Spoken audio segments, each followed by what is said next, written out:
variety of intellectually stimulating skits.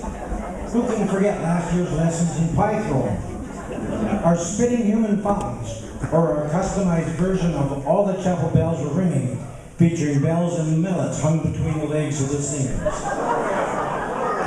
You're probably asking yourselves, how do they do it? How can they continue to present such highbrow material year after year? More importantly, do they have more of it tonight? Happily, as Red Green used to say, whatever this is, we got lots of it. Tonight we are pleased to present an updated reprise of a classic production by the Fort William Male Choir Mime Troupe. Ladies and gentlemen, here is Trouble in the Tower. This year our play is set in Canada, in fact our nation's capital, Ottawa. The incidents portrayed are based on fact and are as close to the truth as most things you hear from Ottawa.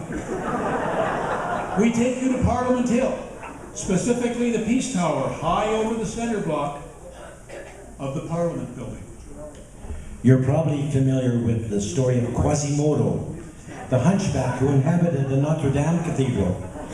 You may not know that our Peace Tower has its own hunchback, Quasi-Trudeau.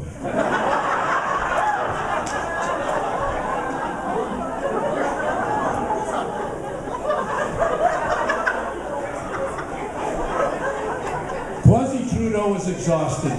He'd spent years climbing the tower and ringing the bell, busting his hump. He was ready to retire. An advertisement was circulated in the Civil Service newsletter and in the Ottawa Citizen, saying, wanted, qualified bell ringer, hump preferred.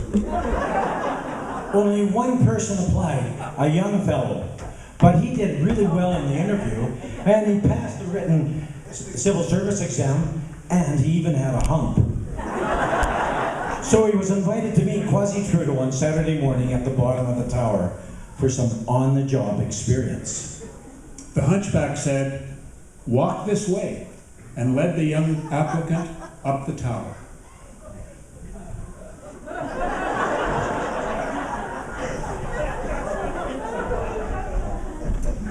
At the top, he instructed the fellow to stand to one side and observe. The hunchback lurched across the floor, leapt into the air, grabbed the rope and pulled down. Bong went the bell. The applicant rolled up his sleeves saying, I can do this, and ran towards the rope. He leaped into the air, missed the rope completely, and smashed face first into the bell, then tumbled over the edge and down to the ground. The hunchback looked over the side and saw a crowd forming and headed down the tower. At the bottom, a police car drove up.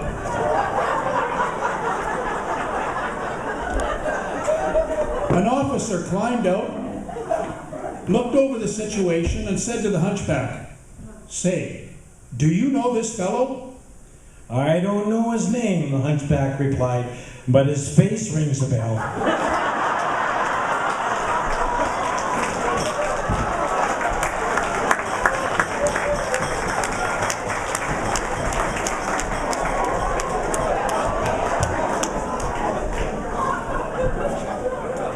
A week later, the ad was back in the paper, since the hunchback still wanted to retire.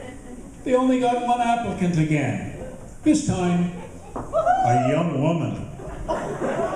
She did well on the written exam, sailed through the interview, and she had 2 humps.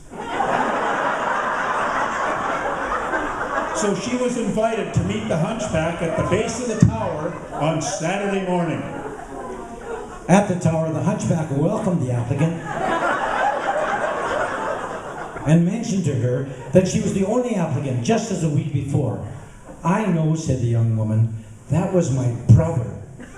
We're very distressed at home, both at the loss of my brother and at the shame of not being able to handle this type of civil service responsibility. I'm here to restore the family honor. Okay, said the hunchback, walk this way. He led the young applicant to the tower. At the top, he instructed the young woman to stand to one side and observe. The hunchback lurched across the floor, leapt into the air, grabbed the rope and pulled down. Bong! Went the bell. The applicant rolled up her sleeve saying, "I can do this," and ran towards the rope. She leaped into the air, missed the rope completely, smashed face first into the bell, and tumbled over the edge and down to the ground. The hunchback looked over the side and saw a crowd forming and headed down the tower. At the bottom, a police car drove up. An officer jumped out, looked over the situation, and said to the hunchback, "Say, do you know this person?" You ready? "I don't know her name," said the hunchback, "but she's a dead ringer for her brother."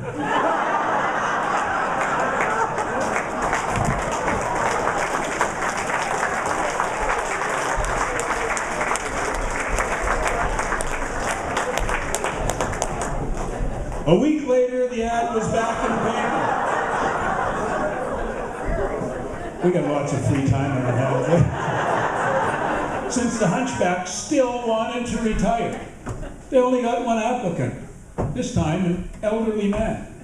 He did okay on the interview, squeaked by in the written exam, but he did have an enormous hump. So he was invited to meet the hunchback at the base of the tower on Saturday morning. At the tower, the hunchback welcomed the applicant and mentioned that he was the only applicant, just as in each of the previous 2 weeks. "I know," said the man. "They were my children. I'm very depressed. My wife has sent me to try and make sense of this tragedy." "Okay," said the hunchback. "Walk this way." He led the old applicant up the tower.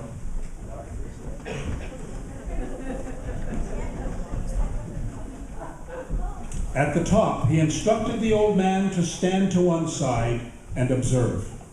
The hunchback lurched across the floor, leapt into the air, grabbed the rope and pulled down. Bong! Went the bell. This applicant didn't even roll up his sleeves. He didn't say, "I can do this." He just shuffled over towards the rope, and then he dove over the side. The hunchback looked over the side. He's bouncing on his hump, I think. The hunchback looked over the side, saw a crowd forming, and headed down the tower. At the bottom, a police car drove up. An officer emerged, looked over the situation, and said to the hunchback, "Say, do you know this fellow?" "I don't know his name," the hunchback replied, "but it's apparent suicide."